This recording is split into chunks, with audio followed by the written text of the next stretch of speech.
Good afternoon, everybody. How's everyone doing? Come on, this is the closing session. I said, how's everyone doing? Cool, so without further ado, welcome to the closing session of MBK Rising. My name is Ericka Huggins. I'm a native of Washington, D.C. and currently a graduating senior at the illustrious Howard University.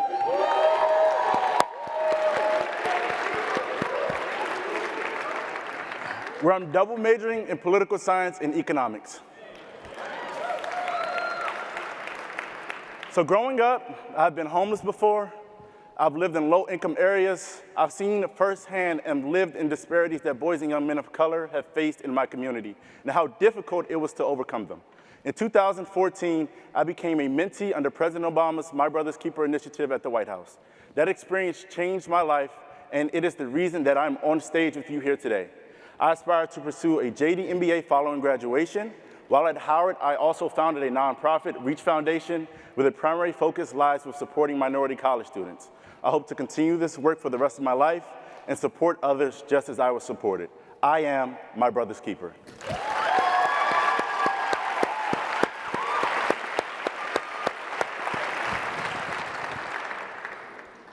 I took on the MBK Challenge in 2017 in Long Beach when the summit first launched. But on August 10th, 2016, I was shot multiple times. Bleeding out, I thought to myself, is this the fate that we black and brown men inherit? From broken dreams to poverty to homicide and robberies, stemming from systemic oppression that continues to limit our access to creating sustainable, healthy communities. You see, I'm a child of a genocide. I'm a child of East Oakland.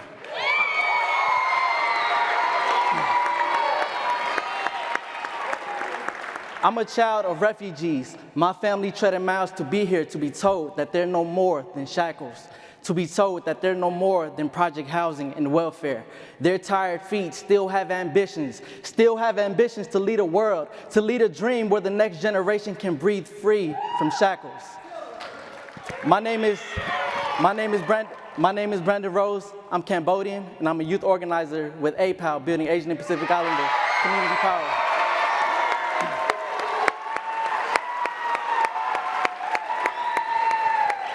My pronouns are he, him, and his. I'm from deep East Oakland, and I am my brother's keeper.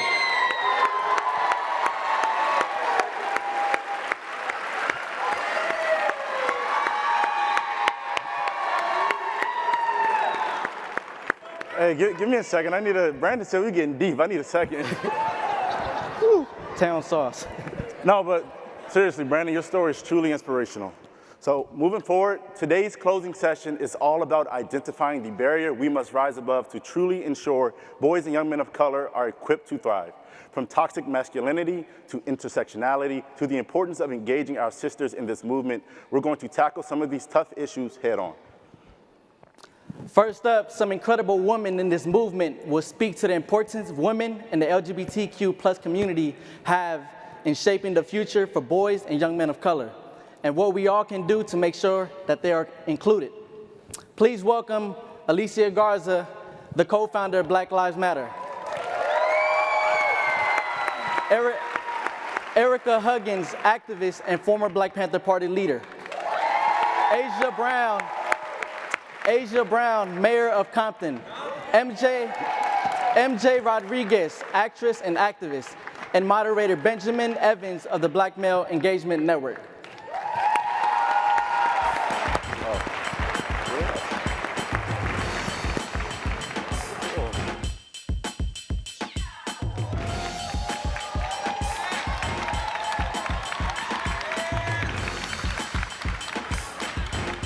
Hello, hello, hello, how you doing?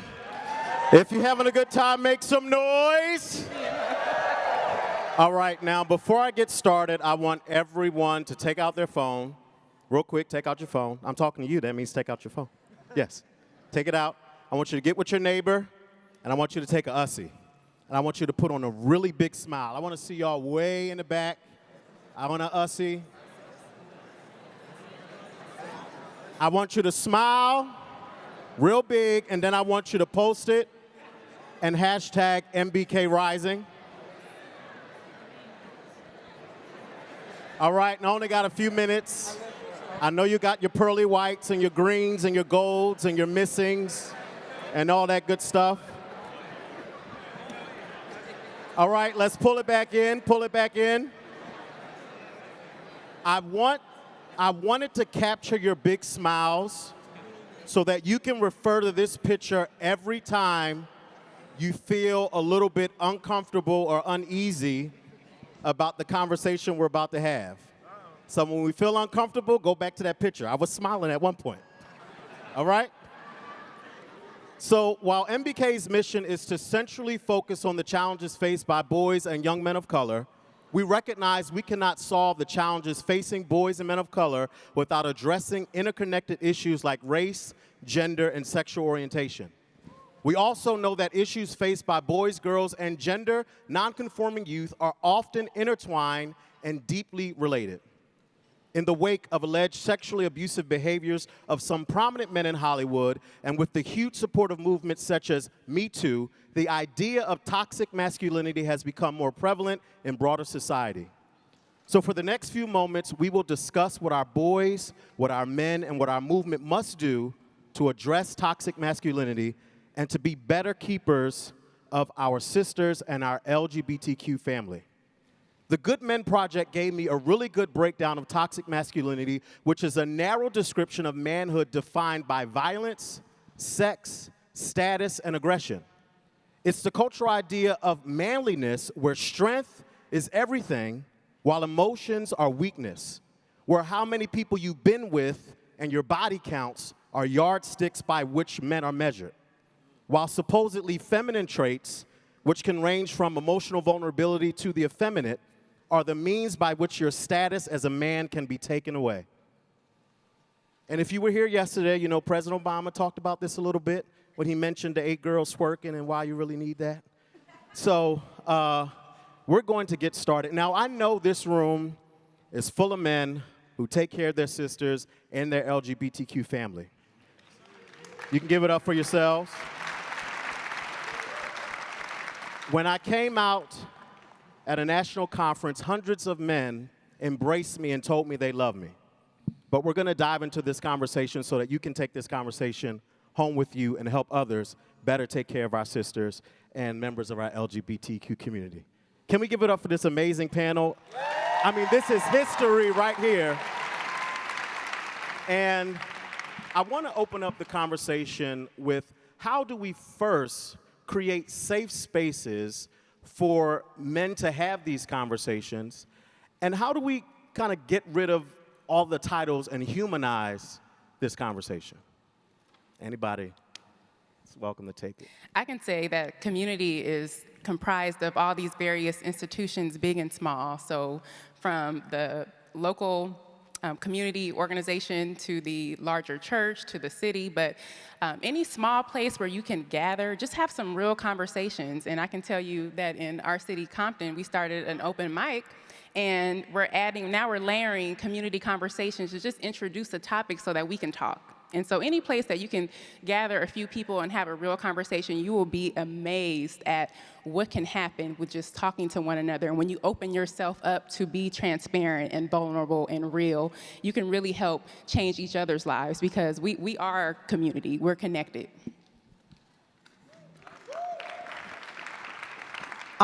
For me, I would say I think it starts within the homes and within the homes of African American parents. I think that the ideals and the thought processes of individuals not being of the social norm should leave the minds of everyone, because as African American people, we were never of the social norm to begin with. So once we address that, then we can move forward in addressing toxic masculinity and how we need to know that it's something that we just don't need to possibly address. We need to be in a space where we feel comfortable, and also be in spaces where we need to know that we can talk about these things versus not talk about them, and encourage our younger brothers to be able to talk about it and not be afraid to address the feelings that they have when they're asking questions. So, yeah. Thank you. Anybody else? How's everybody doing? Great. It makes me happy to see you. You're the right now and the future. And it just touches my heart. I had to say that. So I wish I could meet each one of you, and I can't. So they're my words. A safe space is an interesting concept, but a brave space, that's what we can have. And the more we do that, yes, talk about a brave space. When I go into a room with people who know that they want to work through their racism, they must be brave. They can't make excuses for behavior that no longer works for them or anyone. And so as I talk to young people are brave. They're willing to go there. And I'll never forget talking to young men about, well, how can I respect women more? That's a brave question. So once we're in the conversation, though, we need to stay in it, and that takes courage. Because the modeling that we have all had, the socialization we've all had, is geared toward violence. So no one in this room is at fault, because nobody created the systemic violence that we now live in. But the good news is we can change it. Amen. Amen.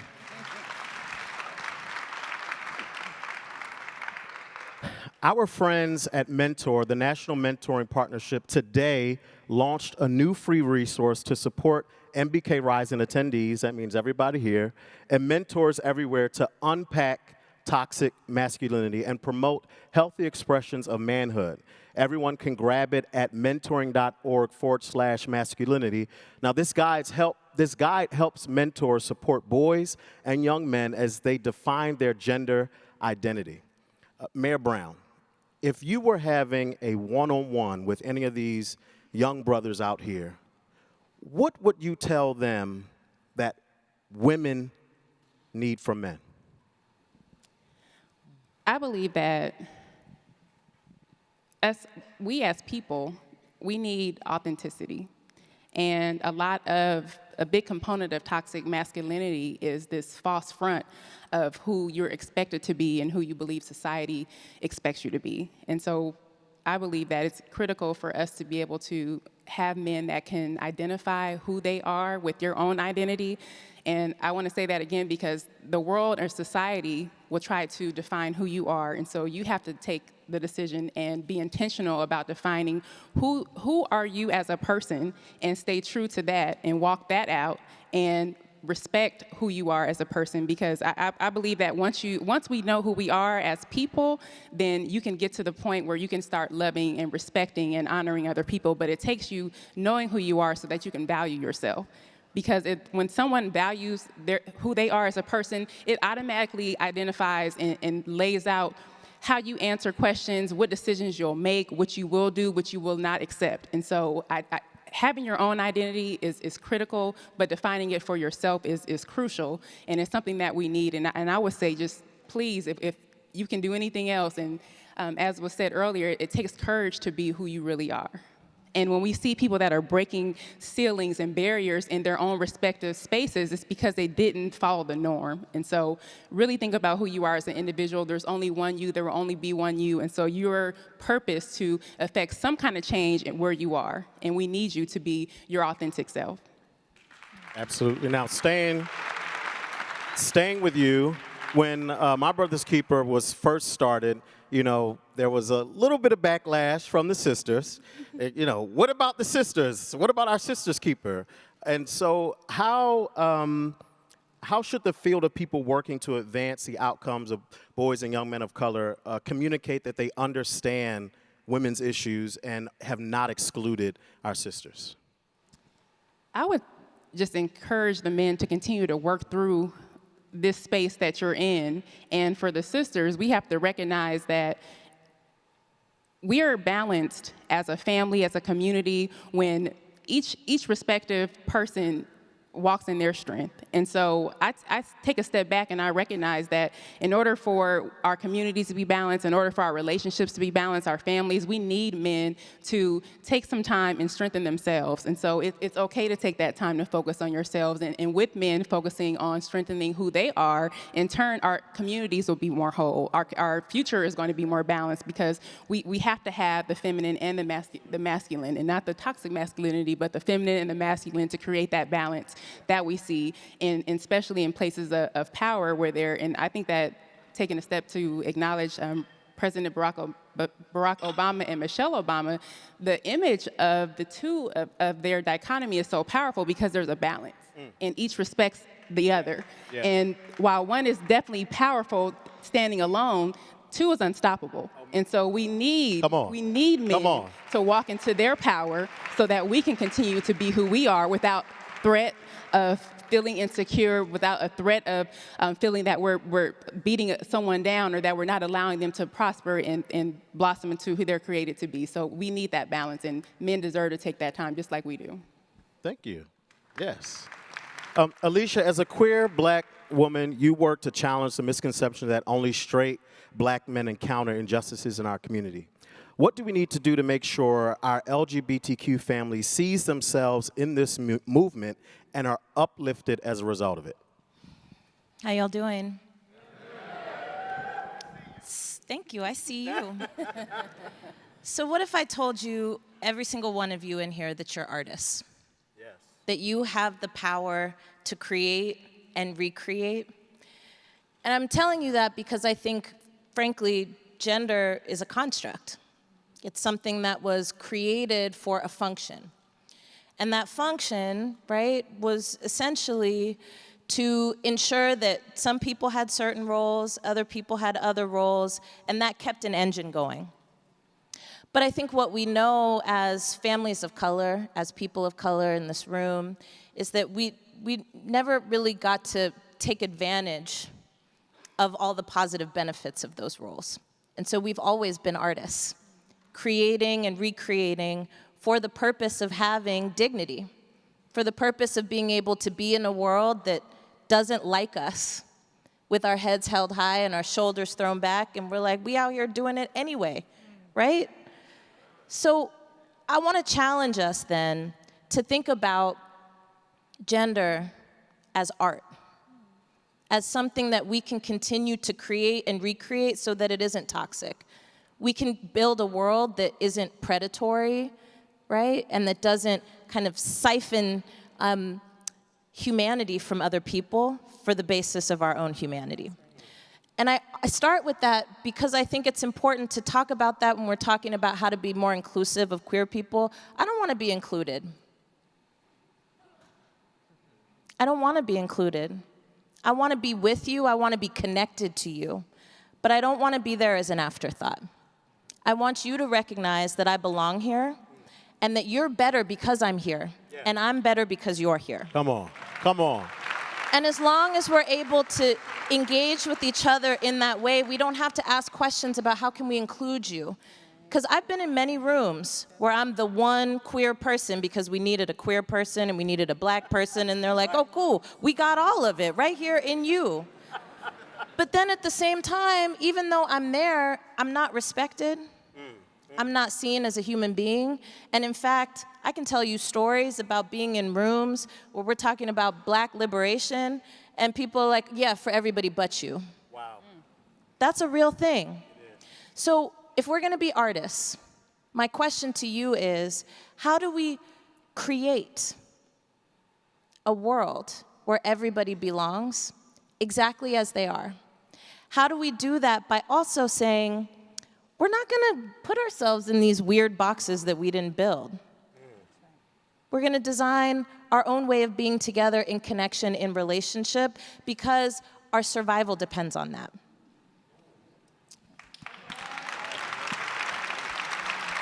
Well, that was a nice panel. We can all go now.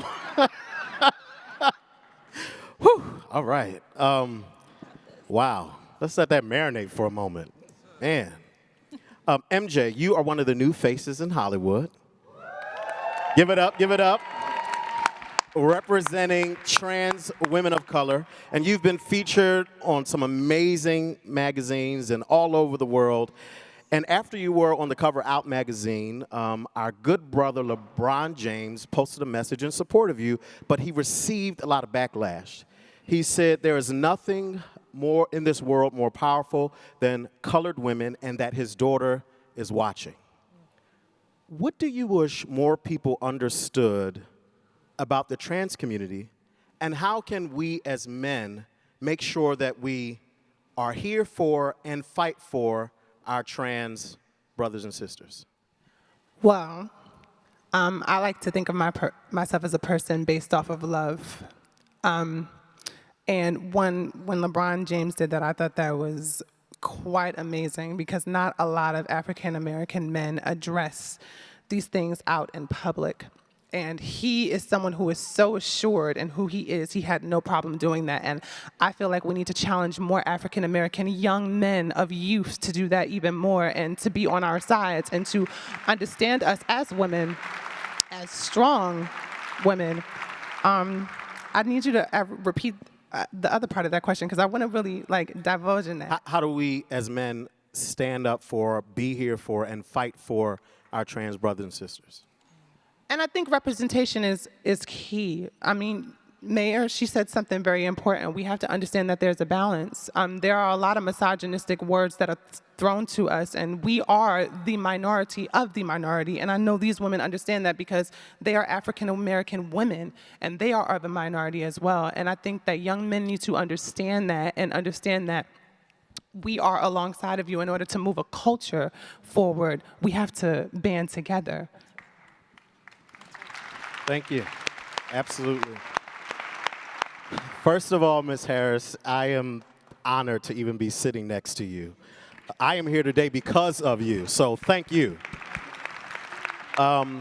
Gillette released an ad inspired by Me Too that asks men to work to end sexual harassment, support boys emotionally, intervene if they see bullying, and re-examine the phrase, boys will be boys.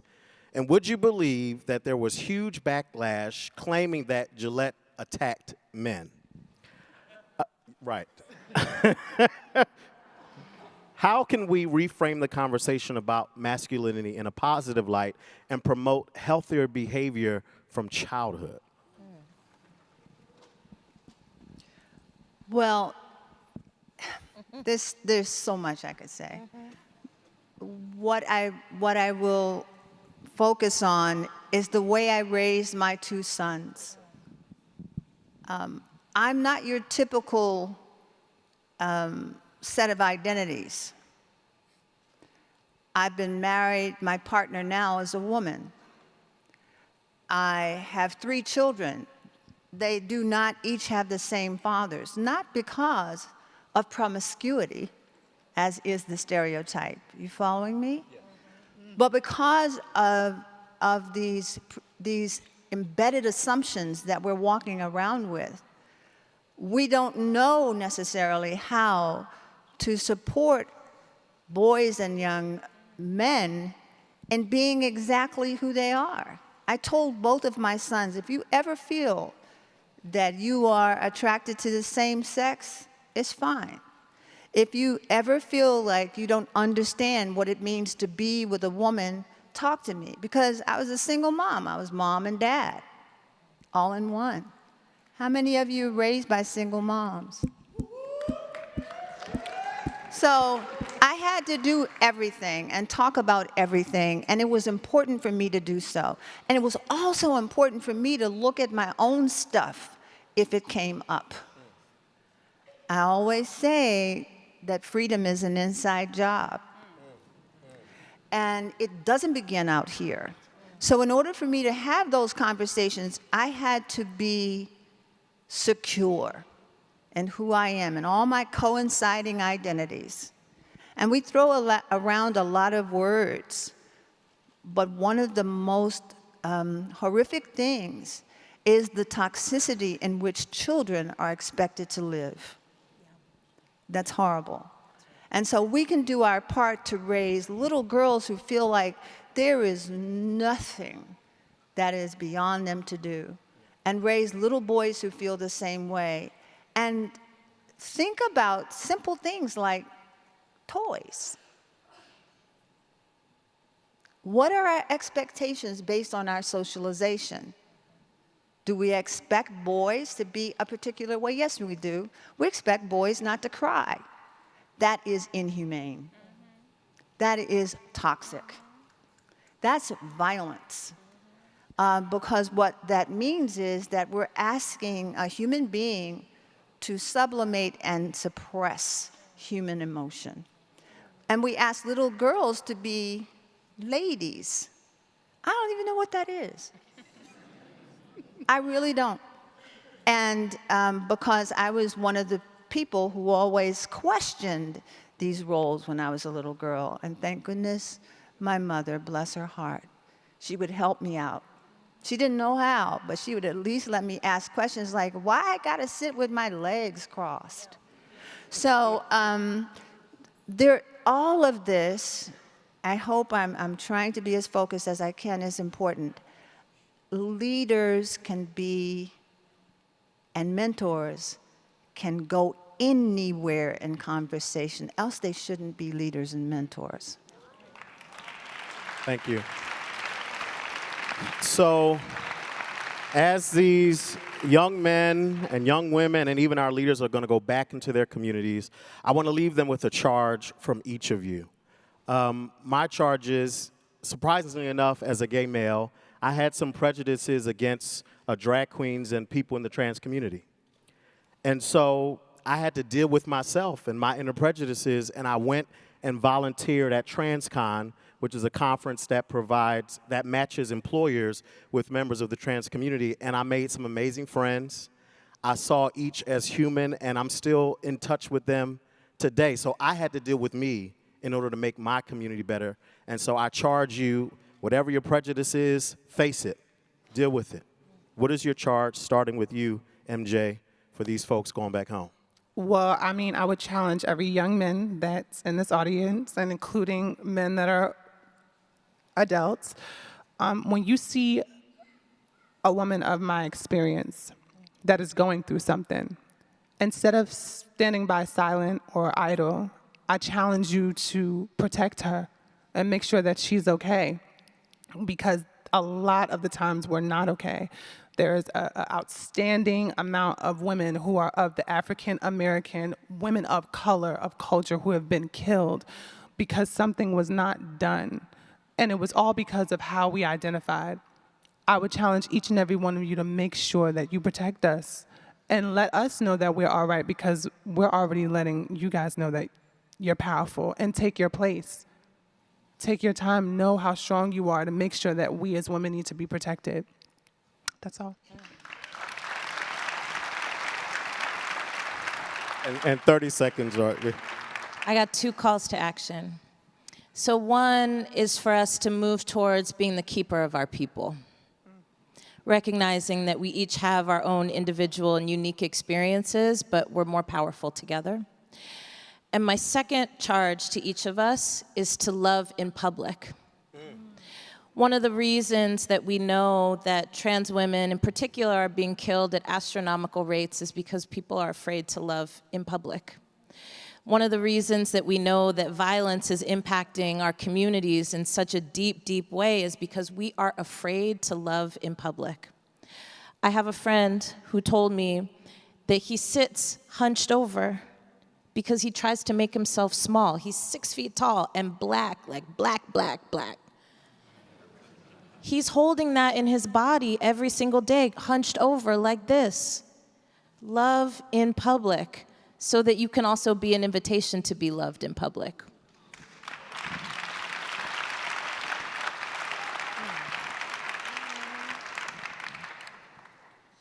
I would challenge each and every one of us that when we see each other, check on each other.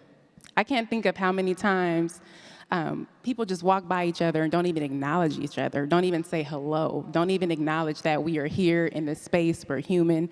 And beyond that, the acknowledgement, and I was gonna also say love, because love is so powerful and transformational, but to love, respect, and honor.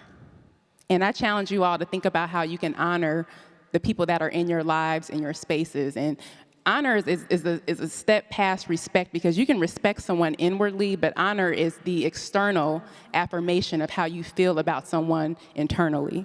And so I challenge each and every one of you to honor not only yourselves with your decisions, but honor each other in the spaces that we're really blessed to inhabit. And whether or not that's in the street, classroom, at your jobs, in your communities, in your homes, I mean, there's no place that you can start too small. And so just honor each other, love each other, and just see each other.